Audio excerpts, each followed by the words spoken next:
Rome, the Eternal City. Most people arrive in Rome through the Leonardo da Vinci International Airport, or maybe even the Termini train station, one of the largest in Europe.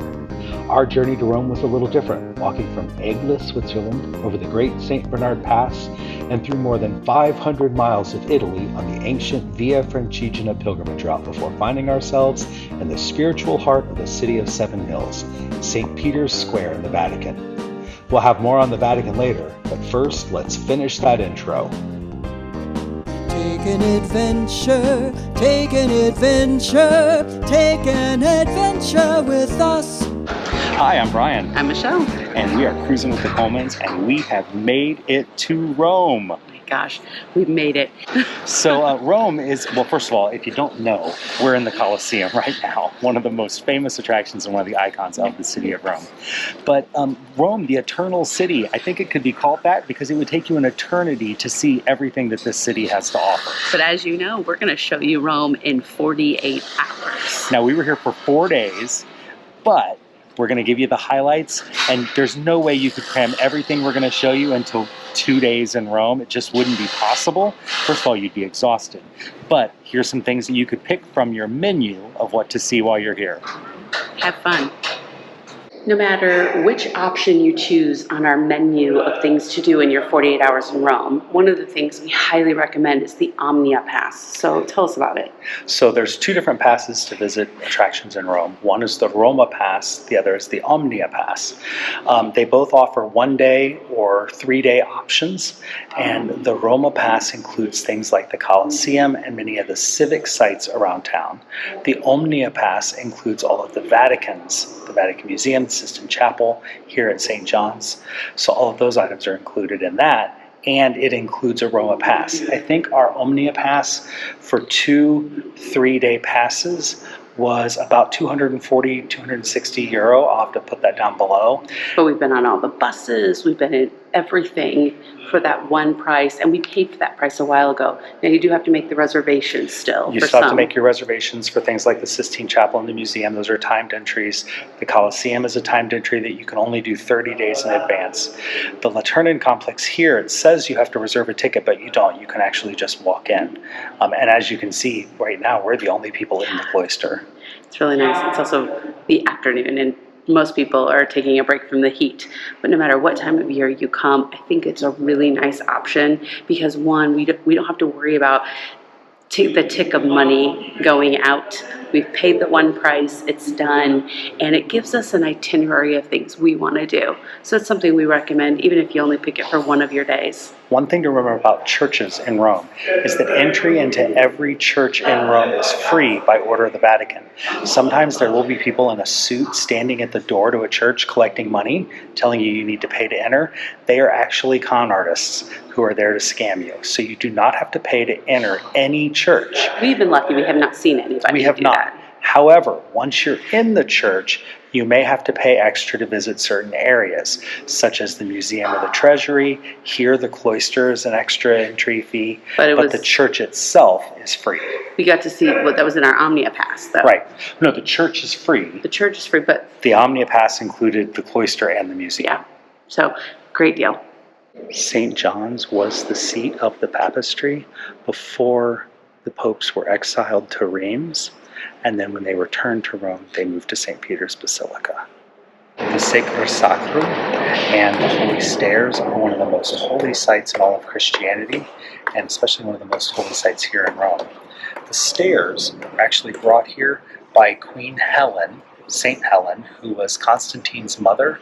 She went to Jerusalem, collected the staircase from Pontius Pilate's palazzo, and brought them here. They're the stairs that Jesus climbed on his way to his trial, where he was condemned to crucifixion. At the top of the staircase is the Sacrum, which is the most holy sacred place, and that was originally where all of the relics of Christianity were stored when the young church was just forming. Despite if you have a religious background or not, I think it's really interesting just to see, I think, one, just watch the people and how important it is to them, and just look at the history. It's kind of mind-blowing when you look at it from that perspective. Well, and also when you just figure the age, the church itself, this church is almost 2,000 years old. and the staircase even predates that by several hundred more years. So it's really quite an impressive sight, and it's just really very awe-inspiring. We are in the Basilica of St. Peter's, one of the largest churches of any denomination in the world. All right, what are your first impressions? Actually, I think I had in my head that it was going to actually be larger than it is. It is larger. It's just, to me, in height. Yeah, The scale of how tall everything is mind-blowing. It's big. And we've been in other cathedrals. We've been in St. Patrick's in New York. We've seen, obviously a lot of the cathedrals here in Rome. I don't want to say I'm underwhelmed, because I'm absolutely not. The sculptures are overwhelming. Yeah, it's gorgeous, and there's so much to see. But I actually, in my mind, it was bigger than it actually is. Like more rooms, longer? Just, I don't know, just bigger. I don't feel as dwarfed by it as I expected to. I don't know. I walk around looking up, and I feel very dwarfed. So. It is. And there are nooks and crannies everywhere. Yeah. We just walked down to the sacristy, and you walk down this long hallway. And I thought we were going into a whole other building. Yeah, there's just amazing pieces of art on every single flat surface, it seems like. Yeah. I say if you come here, come early in the morning. They open at 7 a.m. They open at 7. We got in line at 9:20. We normally would have gotten here earlier, but we just walked in yesterday, so we thought, and we stayed up till after midnight, so we thought, let's sleep in a little bit. And the line wasn't too, we got in line at 9:20, and we were in the Basilica before 10. Yeah, so not bad, but if you don't want the crowds inside, come as early as you can. All right, let's head to the museums and the Sistine Chapel.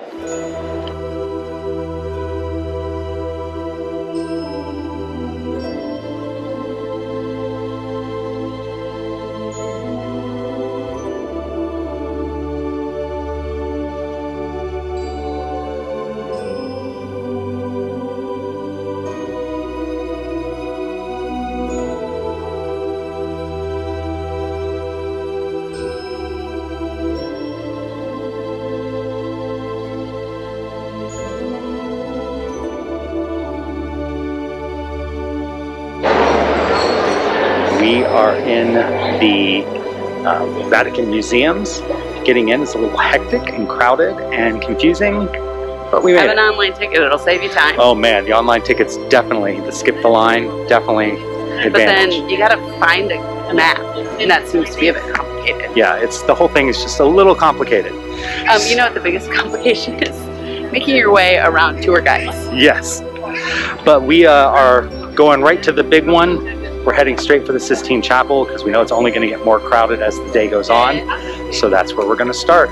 I don't believe we're allowed to take any video or photos inside the chapel.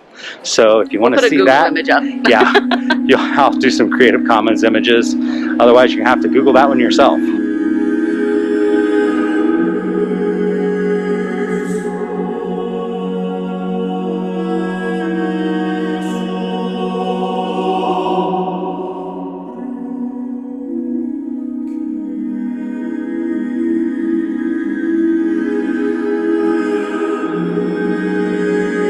We have exited the Vatican Museum and are in the gardens right now before we can actually exit the complex.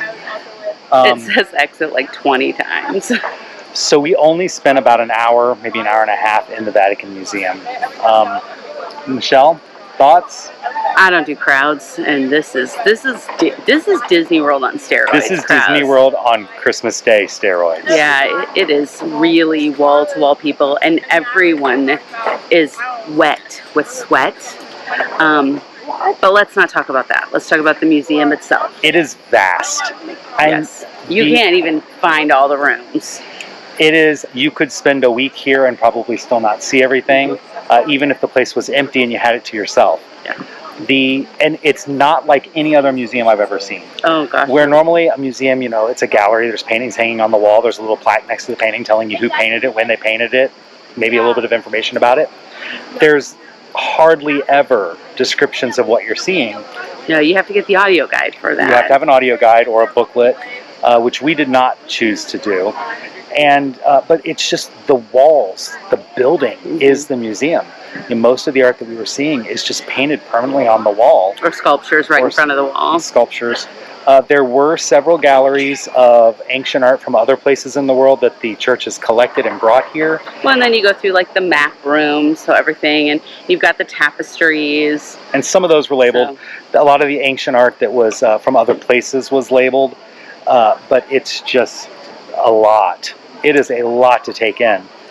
The Sistine Chapel is stunning. It's stunning. The genius of Michelangelo to have painted that at such a young age. Yeah. And just seeing it and watching it. Yeah.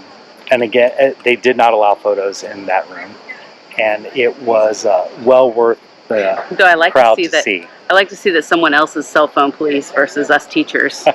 So I'm sorry that they have that job, but it was beautiful. It's been 3 hot hours of looking around. You gotta pace yourself.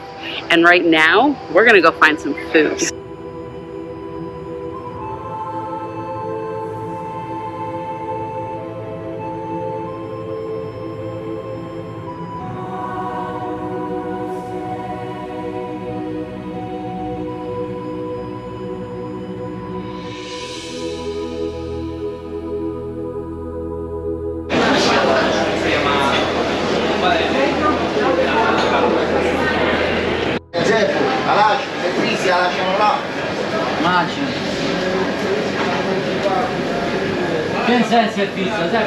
One of the most important things when visiting any city is getting out of the main tourist area. Absolutely. You gotta live where the locals are. That's how you experience culture.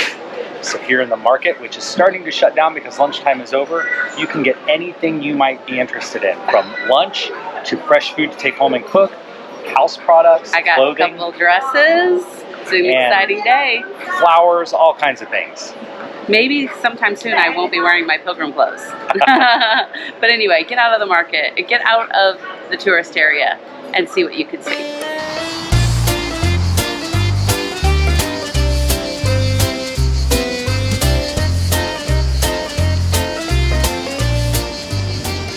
Did you know that Rome has an ancient Egyptian pyramid, Michelle? I did not know that. Yeah. So apparently after Rome conquered Egypt in 30 BC, one of the senators decided to build himself a pyramid as a tomb.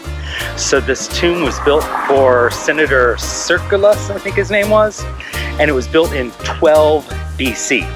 Wow. So it is an ancient Egyptian pyramid in Rome, but it's a copy. I can see the corner of it right now. And I saw the tip of it from afar. How crazy. The pyramid is open for guided tours 2 weekends a month, and you have to have a reservation in advance. A great way to see a huge city like Rome is to go on a hop-on, hop-off bus. So our Omnia pass that we bought is a 72-hour pass. It includes 3 days on this bus that we can use anytime we want when it's running from 9 to 4:30.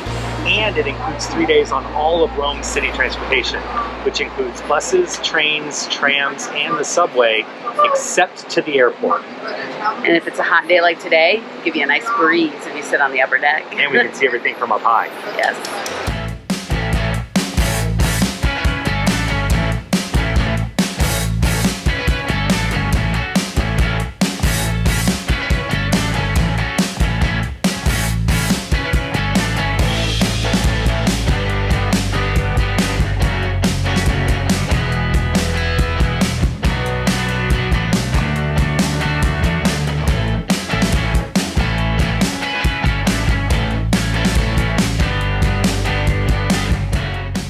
So the Colosseum was also included in our Omnia pass. It's part of the Rome pass.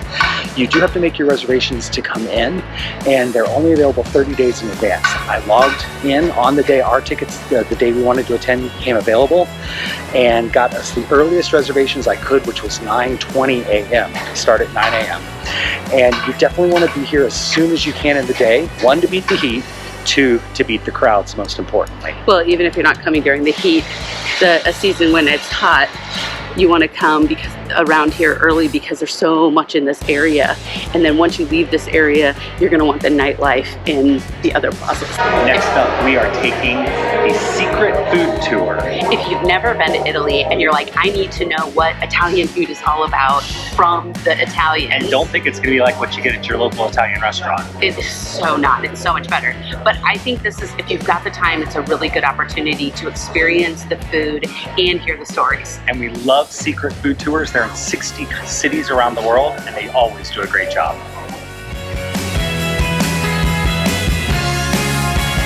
In many farms, we are cutting the product and sell it very fresh.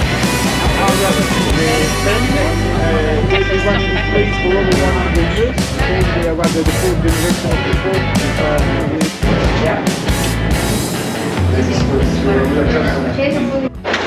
Michelle has a soupli.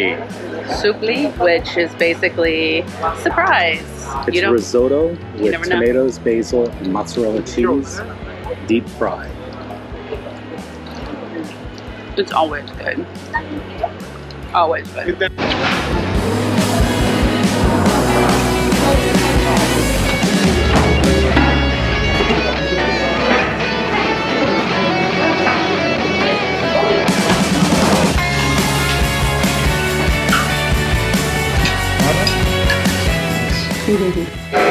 Michelle tore into her canola before I could get the camera started. They say that when the milk is good and the cream is good, you don't need much sugar, and they're right.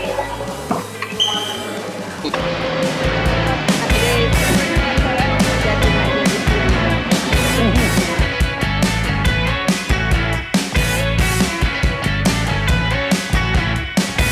can get around the city quite easily. First, the bus we've already talked about, but also rent a scooter. It'll get you around so much faster than your 2 feet, and that way you can get to from one end of the city to the other very quickly. And these you don't have to go through a rental company. You just put your credit card right in the machine on the app. Yeah, and it makes it easy. They're everywhere.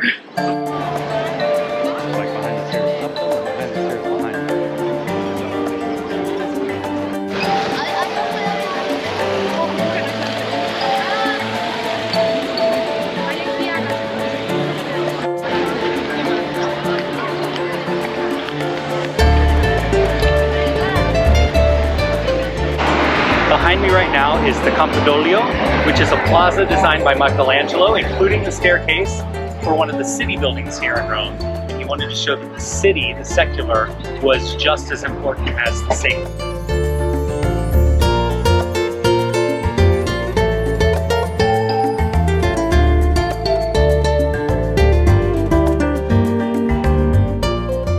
If you're going to try to see Rome in 48 hours, you better stay hydrated. And that doesn't just mean wine and gin tonic. Oh, no. Water. Water for days. We are here in the Carcere Mamertino, which is the church and earlier the prison where St. Peter and St. Paul were in prison before their martyrdom.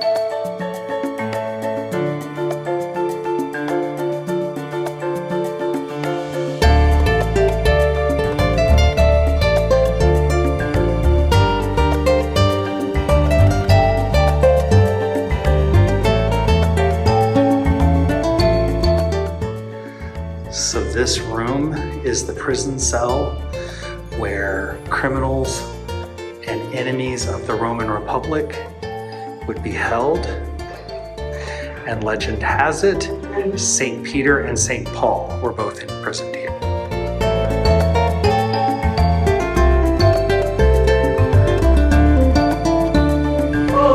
Yeah, very claustrophobic and creepy. Yeah, I am so glad that I can leave. 2,000 years ago, the Roman Forum was downtown Rome, and this was the happening place to be. The entire area, the center was a market, the sides were businesses and government offices, and then up the Palatine Hill was where all of the wealthiest senators and emperors and anybody who was anything had their homes. If you truly only have 48 hours, you obviously can't see it all. But one of the nice things, because so much of this is outdoors, you can go and see things like from the overview. Like look at the people up there. You can see and look down in. If you have the time, you can come down in here. There's plaques everywhere. The same with the Colosseum. You could see it from the outside, but you can also dig in a little deeper if you have the time.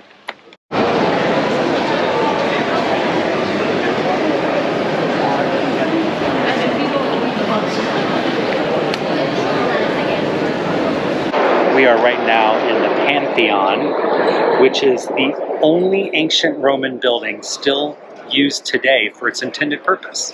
Except for like right now when all the tourists are visiting it, but it is still a church. So originally built before the time of Christ, in the 2nd century AD, it was converted to its current situation, which is the round.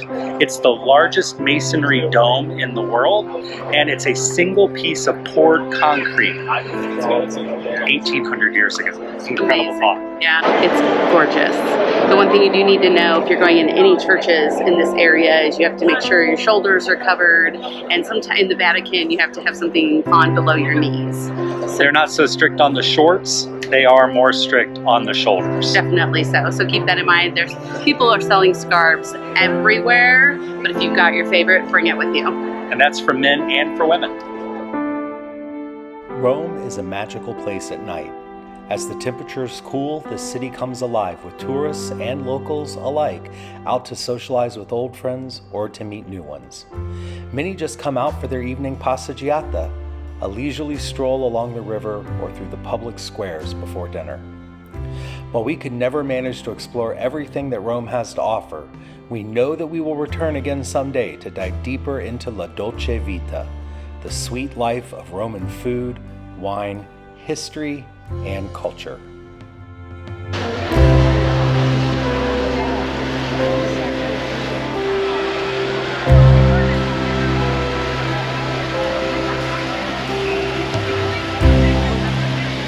One of Rome's most popular sites is the Trevi Fountain, and it still uses the same water piped in from the Roman aqueducts that it's been using for hundreds of years. Tradition says that if you throw a coin over your shoulder, you'll return to Rome again someday in the future. Okay, you ready? Wait, 1, 2, 3.